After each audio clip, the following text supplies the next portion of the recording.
tanto convidado nosso para olharmos para os temas que dominam a semana. Estamos em edição do dia 11 de maio para o ano 2017, um dia antes do anúncio dos resultados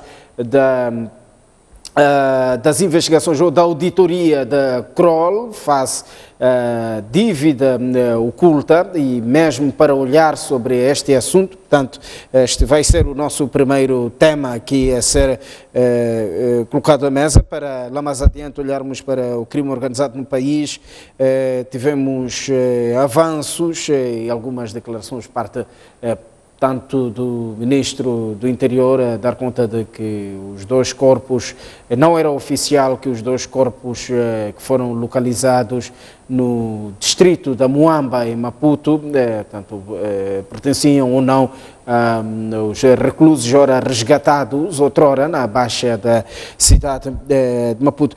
Adelino Buck, é verdade que estes já eram os temas agendados, mas podemos entrar com um aperitivo, como é o caso, por exemplo, deste presente que Diodino Cambaza acaba de ganhar, esta recondução de Diodino Cambaza. Quer ou não comentar? Oraite. Não, posso comentar, não há problema. Vamos lá, isso. O que é que isto significa? Há duas leituras que podem ser feitas em relação a este assunto do Cambaza. Sim. Duas leituras distintas do ponto de vista de atitude. Sim. Eu penso que o Diodino Cambaza teve o problema que teve, foi condenado, cumpriu uma pena. Sim. E foi restituída à liberdade. Portanto, ele como cidadão pagou pelo crime que cometeu, do ponto de vista formal, até porque o princípio de reclusão é mesmo para reeducar. Sim. Acreditando neste princípio, eu penso que o Cambaza terá pago pelo crime que cometeu. Agora, é verdade que, do ponto de vista da lei laboral, eventualmente o aeroporto deveria ter procedido de forma diferente. Okay. Se quisesse fazer vincar aquilo que são as regras do jogo em função da gravidade do ato do seu funcionário. Agora, aqui se calhar é preciso olhar para o estatuto da figura. Sim. E pensar quem instaura um processo disciplinar contra um presidente do Conselho de Administração. Se calhar é aqui onde está o grande problema, porque as pessoas estão a olhar para os aeroportos de uma forma muito direta e dizer, bom, os aeroportos têm culpa, mas eu penso que esta questão transcende o aeroporto, uma vez que o presidente do Conselho de Administração de uma instituição pública como aquela é nomeado pelo Primeiro-Ministro. Logo, a iniciativa de procedimento disciplinar não vai ser o Departamento de Recursos Humanos, exatamente, exatamente. Não é da competência, na minha opinião. Estamos a falar do homem forte da empresa. Exatamente. Não é da competência dos recursos humanos dos aeroportos de Moçambique. Portanto, esta competência ou cabe ao Ministério, aliás, cabe ao Ministério, cabia ao Ministério dos Transportes e Comunicações, negligenciando esse ato, o Ministério dos Transportes e Comunicações, eventualmente o IGEP poderia intervir, porque também tem, aquilo é uma participação do Estado. O IGEP poderia intervir, ou o próprio Primeiro-Ministro devia chamar a atenção sobre outras ações que deveriam correr em paralelo com o processo criminal que lhe foi imputado. Agora, do ponto de vista de negligência, destas instituições. Eu penso que o Cambasa não tem que ser responsabilizado por coisa nenhuma, não é? É uma negligência das instituições que deveriam ter tomado a posição que deveriam tomar e que não tomaram e que hoje vence nesta contingência. Agora, criminalmente, se ele de facto cumpriu com as suas, com a pena que lhe foi imputado, foi restituído à liberdade, comportou-se dentro daqueles parâmetros que são considerados bons, não vejo qualquer problema de ter uma reinserção tanto social como económica na nossa sociedade. Até porque esta questão do Cambasa levanta um problema muito interessante do ponto de vista da forma como a sociedade vê um ex-recluso. Sim. Não é? Sim. Nós estamos a falar isto um pouco olhando para benefícios, olhando para a posição da pessoa, olhando para outras coisas, mas esta mesma forma de ver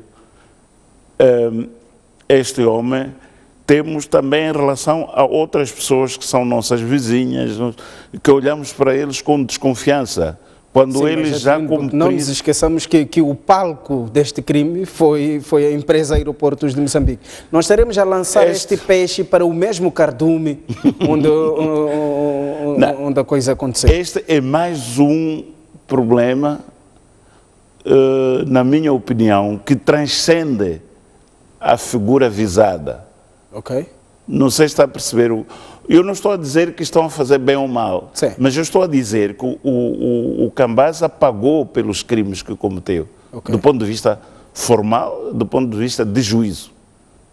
Tendo pago pelos crimes que cometeu, naturalmente ele tem direito à reinserção, quer social, quer económica.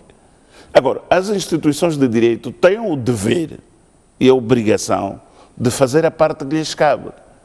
Se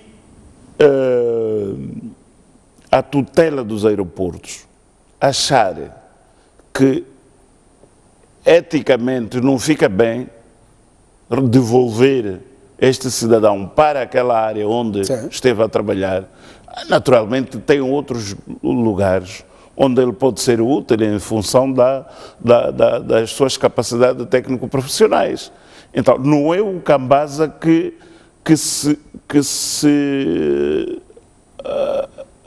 como é que vou dizer, que diz eu quero ficar aqui, mas okay, há alguém superior a ele, mais uma vez, que tem esta obrigação de dizer, bom, tendo em conta os factos que o levaram a sair daqui, não é o lugar adequado para estar aqui, mas tem que ser uma outra pessoa que vê isso. E eu penso que este celeuma todo levanta-se exatamente por causa disso. Agora, e isto não invalida o que eu estava a dizer, que nós estamos duplamente a condenar o Cambasa, mas este erro não é dele. Okay. Este ato de devolução para o mesmo lugar não é dele. Ele acredito que seja um funcionário público, não é? É um funcionário público, ou um agente do Estado, ou seja lá o que for, compete ao Estado em função daquilo que aconteceu e em função daquilo que ele é e é capaz de fazer, como alguém que esteve num processo de reeducação, do ponto de vista a recondução de Diodino Cambasa acontece depois do Presidente da República ter visitado o Ministério dos Transportes e Comunicações, depois de se ter mostrado preocupado e desapontado com como é que as coisas estão a andar. Sim, sim. Seria esta alguma resposta? Diodino Cambasa vai para responder ou para acudir a algum problema que se está a dar na LM? Bom, vai como um homem que domina a máquina? Não, ele não vai à LM, ele vai aos aeroportos. Aos aeroportos, aos aeroportos. Eu creio que o Presidente não esteve muito... nas visitas que fez, não teve muito impacto no aeroporto. No aeroporto, não, sim. Não teve. Mas eu acredito que o Ministério dos Transportes e Comunicações vai a tempo de rever a sua posição do ponto de vista de lugar onde coloca o Cambaz, até pelos protestos públicos que estão a acontecer em relação à figura dele, pela forma como se calhar poderá ser recebido pelas pessoas com quem trabalha ou trabalhava antes. E eu penso que vai ser tempo de rever. Mas eu repito que este não é um problema de Cambaza. O Cambaza, neste jogo todo, ele é uma espécie de uma pedra que se pode pôr onde o pensador quiser pôr. E há aqui um ato de negligência, se quisermos, por parte das instituições responsáveis, porque eu não conheço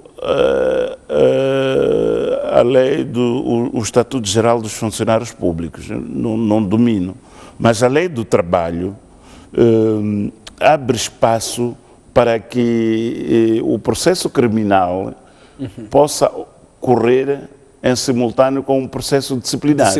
O processo criminal não expulsa o trabalhador da empresa onde ele está. Ele pune o ato criminal que ele cometeu.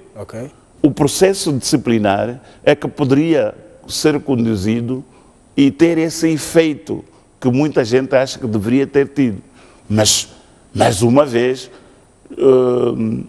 se tu és a pessoa errante, não cabe a si criar pressupostos para que as coisas sejam corrigidas.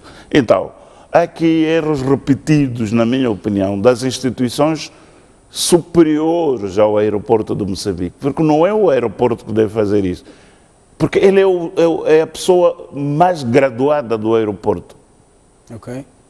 Como dizia Gilberto Correia numa das reações, era suposto que a empresa Aeroportos de Moçambique notasse a ausência do funcionário Diodino Cambaza e começasse com uma ação disciplinar, a ausência durante 6 anos, por exemplo. Onde é que está este funcionário? Se é que está detido, de certa forma, este processo criminal vai interferir no processo disciplinar, ou nem por isso? Bom, este é um ponto de vista bastante discutível, na medida em que... Adelino, porque não faltaria ao seu serviço durante 6 anos. Não. A questão é que ele falta ao serviço por razões de trabalho. É no trabalho que ele cometeu algumas irregularidades e é preso. Então, não faz sentido dizer que está ausente, porque houve uma ação onde o serviço participou que o levou àquela situação. Agora, aquela situação, quer dizer, repare que o que ele quer dizer é que a falta não justificada, de acordo com a nossa lei do trabalho, até 15 dias dá direito à expulsão. Sim. Não é? 15 dias seguidos, faltando sem justificação, dá direito à expulsão. Mas ele faltou ao serviço por uma razão, por um motivo que deriva do próprio trabalho que ele vinha exercendo. Portanto, eu penso que aí também não é tão líquido que ele esteve a faltar, porque o serviço é que mandou o prender, não é? Tá. Penso que isto é a interpretação linear da lei, mas também, mais uma vez, aqui é chamada uma questão que é muito importante. Um presidente do Conselho de Administração não é um indivíduo suscetível de marcação de faltas. Não é? O presidente do Conselho de Administração não marca ponto. Não tem hora de entrada, não tem hora de saída. Portanto, ele os recursos humanos não tem essa capacidade de marcarem-lhe falta como tal, porque eles Ele não tem, se consta no livro do Ponto, é uma questão simbólica para efeitos de outra natureza, que não tem nada a ver com o controlo da assiduidade do presidente. Porque se tu vais mesmo nas avaliações, mais uma vez, não sei como é que funciona a função pública, mas mesmo para efeitos de avaliação do desempenho, eu não vejo o chefe de recursos humanos avaliar o presidente do Conselho de Administração, não é? Eu penso que aqui há uma questão muito séria que é preciso ser vista, do ponto de vista de subordinação. Nós temos um Instituto de Gestão de Participações do Estado, temos um Ministério que tutela este setor e temos a área do Primeiro-Ministro. São as instituições que podem agir sobre uma figura dessa natureza, que é nomeada pelo Primeiro-Ministro. Okay. Nem é o Ministro dos Transportes que nomeia, é o Primeiro-Ministro. Tá. Adelino Buque, vamos passar para o tema... Ou no caso, até, se calhar até estou equivocado, pode ser que seja o próprio IGEP que indica, do ponto de vista se a situação das participações foi maioritária, até pode não ser o Primeiro-Ministro, pode ser o próprio Instituto de Gestão de Participações do Estado. Portanto, a essas entidades cabia a responsabilidade e não aos aeroportos de Moçambique. Eu penso que é uma análise, se quisermos, apaixonada que as pessoas fazem em função do assunto, que é interessante do ponto de vista daquilo que são as dinâmicas sociais hoje e pronto, comete-se estas... Eu penso que são avaliações precipitadas sobre quem devia fazer o quê. Ok. Yeah. Adelino Buque, é já amanhã, dia em que será entregue, pelo menos dia em que será terminado o processo todo da auditoria às dívidas ocultas e entregue à Procuradoria-Geral da República. Com que linhas é que espera, com que linhas é que será cozido este relatório? Bom, eu penso que ao longo do tempo e nas fases subsequentes dos adiamentos, fomos nos apercebendo, fomos dando a conhecer alguma evolução da auditoria que a CROL está a realizar à volta das dívidas ocultas. Muito recentemente, uma das informações que veio ao público a partir dos jornais internacionais foi que o dinheiro destas dívidas não entrou na República de Moçambique. Ok. Mas esta informação nós sabíamos, porque o próprio governo, quando deu a informação, dizia que os pagamentos foram diretos aos fornecedores de bens e serviços. Okay. Nós isto já sabíamos. Portanto, mas isto veio dito pelos jornais internacionais, eventualmente tenham mais credibilidade por vir de fora, mas o governo já tinha dito. Portanto, nesta perspectiva, não vão trazer nenhuma novidade. Portanto, não há nada de novo que vão dizer. Dois, também dessa informação dos jornais internacionais também vem a ideia de que não estão a encontrar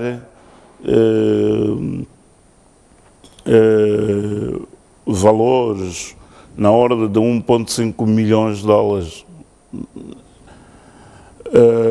Mas a mesma informação diz que os bancos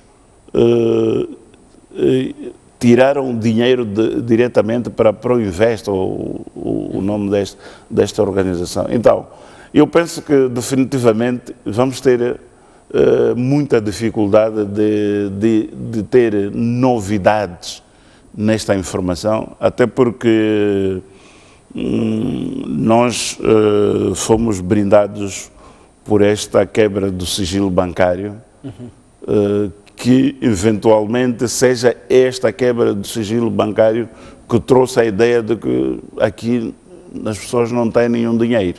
Okay. Portanto, vai prevalecer, na minha opinião, aquilo que tinham sido as informações do próprio governo, do ponto de vista daquilo que foram as ações desenvolvidas no uso deste dinheiro. Eu penso que aqui há duas coisas muito interessantes do ponto de vista da análise deste assunto.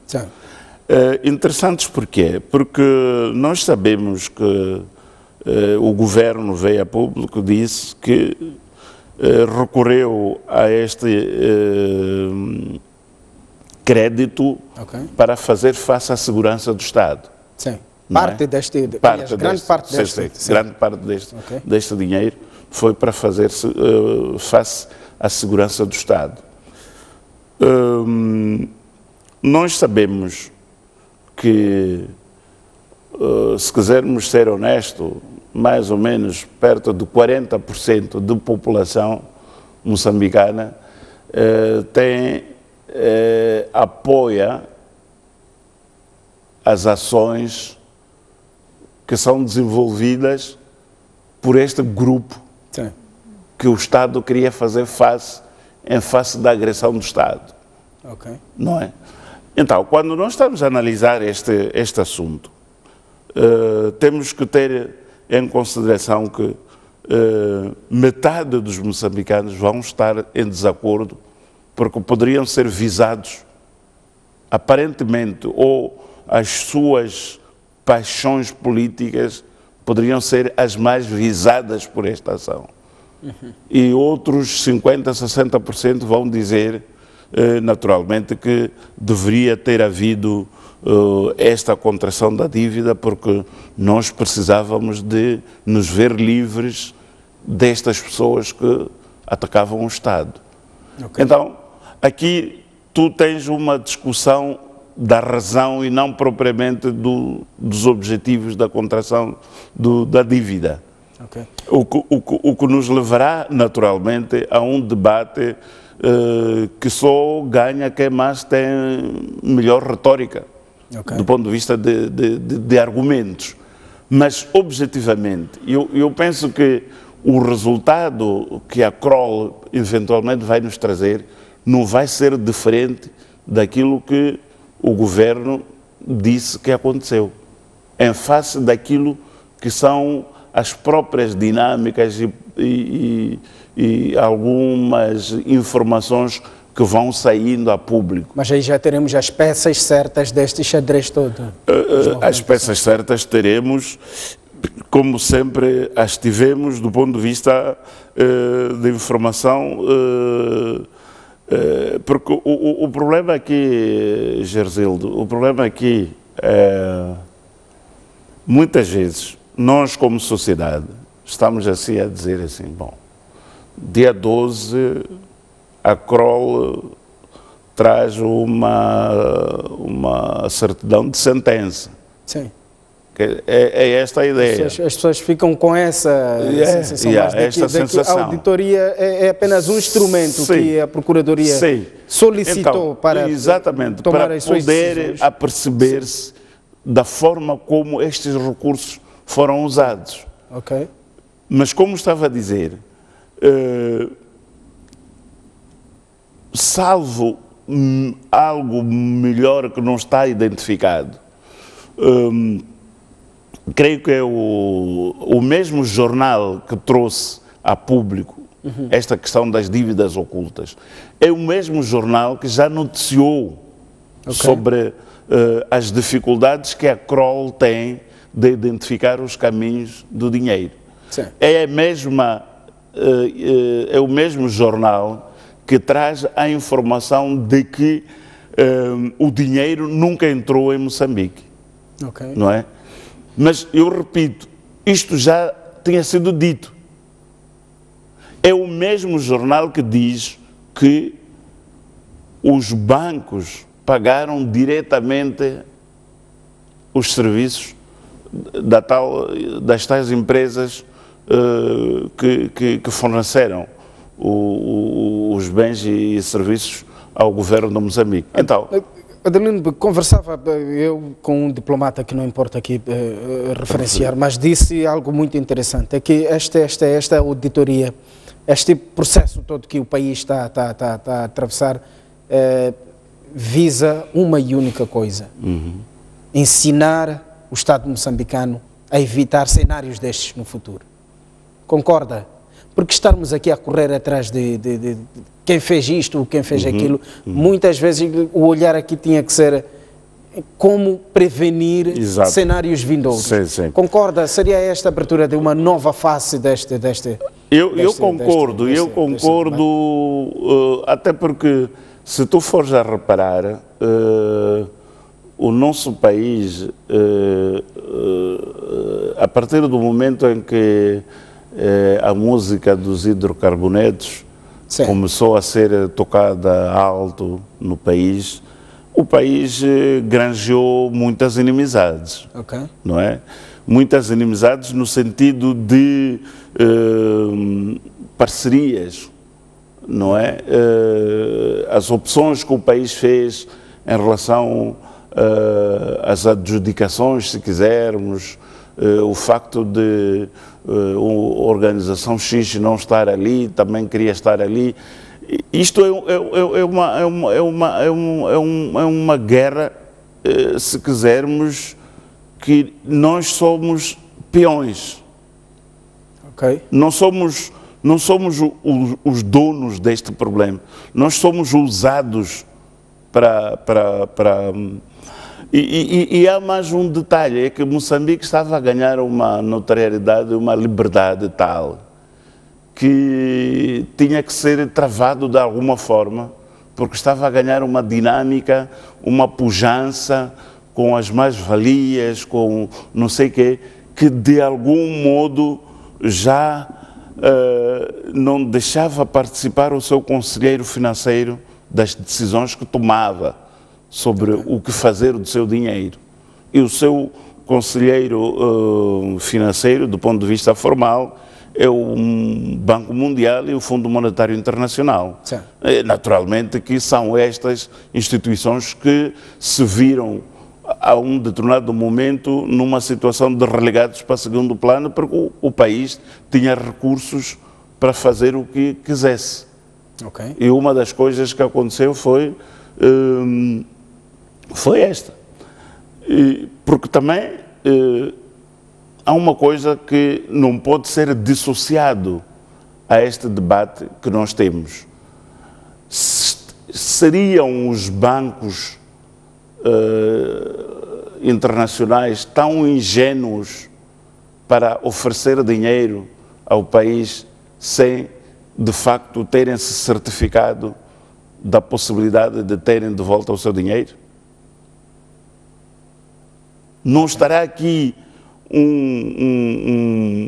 uma engenharia financeira internacional que foi orquestrada com nossa participação, naturalmente, porque se nós não tivéssemos participado, não orquestravam. Não está em causa isso, mas para nos debilitar cada vez mais. Não sei se está a ver, quer dizer, esta situação toda, não existe nenhum banco, e a experiência mostra isso, que os bancos são, a cada dia que passa, mais exigentes em relação ao desembolso dos seus recursos para terceiros. Estariam estes bancos a olhar de que maneira o nosso país? Olha, já tem um cidadão para ser financiado, é preciso saber se tem alguma dívida, qual é o seu nível de... Tem que ter avalos. O próprio Estado, para o governo, para se endividar, tem que haver uma série de formalidades. Então, há aqui muitas coisas que se podem questionar, mas o facto dos factos, Gersildo, é que o nosso país está endividado. Okay. O nosso país está, neste momento, sem parceiros para o orçamento do Estado. O nosso país está, neste momento, sem sequer poder explorar esses recursos que nos levaram ao endividamento. Tá. Adelino Buque, vamos passar para uma próxima fase da nossa conversa. Vamos falar sobre o crime organizado, com enfoque para a novela, entre aspas, que vai conhecendo vários capítulos, e nesta semana o Ministro do Interior apareceu publicamente a dizer que não era oficial, que os corpos que foram encontrados na Moamba eram ou pertenciam, corpos pertenciam, tá bom, eram dos cidadãos ou dos presos que haviam sido resgatados na Baixa de Maputo. Como é que se explica que uma polícia que já teve aqueles indivíduos vivos, tem o cadastro daqueles indivíduos, tem o DNA daqueles indivíduos, tem a impressão digital, tem vários sinais daqueles indivíduos, agora não consegue reconhecer corpos, por exemplo?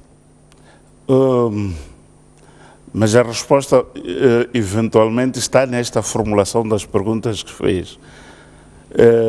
Neste momento, o reconhecimento físico para o caso não é bastante. Sim. Para afirmar. É importante que haja uma autópsia. Sim. Para identificar aquelas pessoas.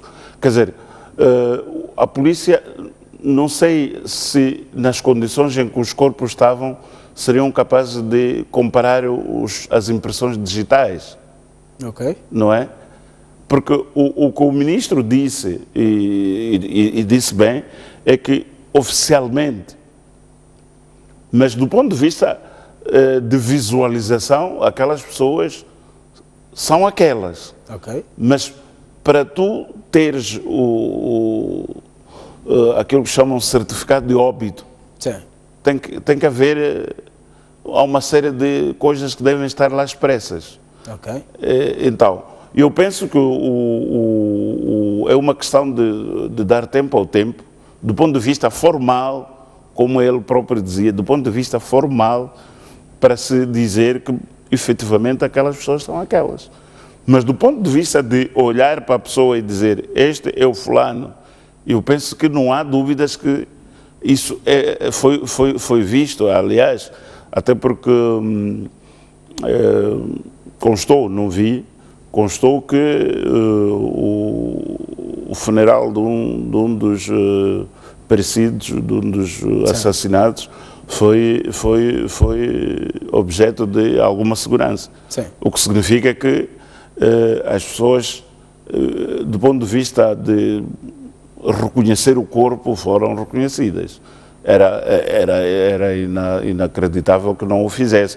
Mas vamos lá, nós estamos aqui perante, por exemplo, eu assisti um caso muito interessante, okay, não vou dizer aonde nem com quem, de um polícia da República de Moçambique, que disparou aproximadamente umas 15, 20, aliás, recarregou 2 vezes aquela arma da AKM. Não sei quantas balas é que aquilo leva, mas eu levei-o à esquadra, eu fui buscar a pessoa na esquadra, veio, descarregou aquela cartucheira, sei lá como é que se chama. O carregador. As balas acabaram. Voltámos para a esquadra, foi buscar mais balas. Veio e conseguiu a tentar matar 2 animais que estavam num quintal fechado. Quando eu regressava com ele, eu disse, mas desculpa lá, eu vou-lhe fazer uma pergunta, não se sinta ofendido, mas o senhor é tão mau assim, atirador, para gastar 2 carregadores de balas para matar 2 animais? Ele disse, olha, para o senhor pode parecer isso, mas para mim tinha a responsabilidade de nunca, em circunstância alguma, atingir aquela vítima que está ali. Ok. Porque se aquela vítima tivesse que passar da autópsia, os médicos legistas poderiam dizer que ele morreu por bala. E se morreu por bala, não são os animais que lhe mataram. Logo, quem disparou a bala fui eu. Não sei se estás a ver esta questão de formalidade, esta questão de direito. Okay. Então, eu penso que... Há um procedimento. Sim, há procedimentos para se concluir que sim, é ele. Mesmo vendo que é este, mas oficialmente há um procedimento através do qual se identifica essa pessoa. Eu penso que é neste contexto, na minha opinião, que o Ministro do Interior diz que oficialmente não são reconhecidas aquelas pessoas, mas naturalmente que do ponto de vista físico, de visualização, etc., das características das pessoas, até porque há uma coisa muito interessante da entrevista que a própria STV passou, que um cidadão na Moamba disse que tinha 2 tatuagens. Sim, o jovem que participou da exumação. Sim, da exumação. E aqui também, acho que é um familiar, falou de 2 tatuagens. São pessoas que nem se conhecem, não é? Nem se conhecem. Então, não há aqui espaço de margem de erro, mas há aquelas questões oficiais que devem constar até dos processos do próprio indivíduo que estava na reclusão, sobre como é que morreu, como é que não sei quantos. Eu penso que é neste sentido que o Ministro do Interior fala. Não, acha que este processo morre por aqui ou tem muito pano para manga? Eu acho que tem muito pano para manga, não é? Se quisermos ser sérios como sociedade. Eu penso que há muito trabalho que deve ser feito, a partir da forma como as coisas aconteceram, até a forma como as coisas terminam. Há aqui muito trabalho que deve ser feito. Como sociedade. Quais devem ser os passos das autoridades? Bom, aí está mais uma vez, os procedimentos, estamos a falar de uma instituição militar. Sim. Não é? Ou paramilitar, não sei se os polícias são militares ou paramilitares. Mas são áreas que têm princípios e regras próprias, não é? Eu acredito que eles farão vingar essas regras. Se fosse nestes casos que nós estávamos a debater aqui do processo disciplinar, era fácil dizer, aqui instaura-se um processo disciplinar, etc. Mas não sei quais são as regras da Polícia da República de Moçambique, mas certamente que há regulamentos lá dentro que devem ser respeitados, devem ser cumpridos, e havendo violação neste processo, como parece que tenha havido, tem que haver alguma responsabilização, naturalmente. Isto não é um caso para morrer assim como está, senão as instituições não são sérias, não serão tidas como sérias. Tá. Adelino Buque, muito obrigado pela sua presença nos nossos estúdios. Esperamos por si na próxima semana e, quem sabe, para esmiuçar o relatório da CROL, caso seja público, né? Porque afinal de contas é o papel da Procuradoria-Geral da República dar passos seguintes. Eu penso que sim. Muito obrigado pela sua presença. Vamos, a esta altura, observar uma curta pausa. Voltamos já a seguir para fazer correr as notícias.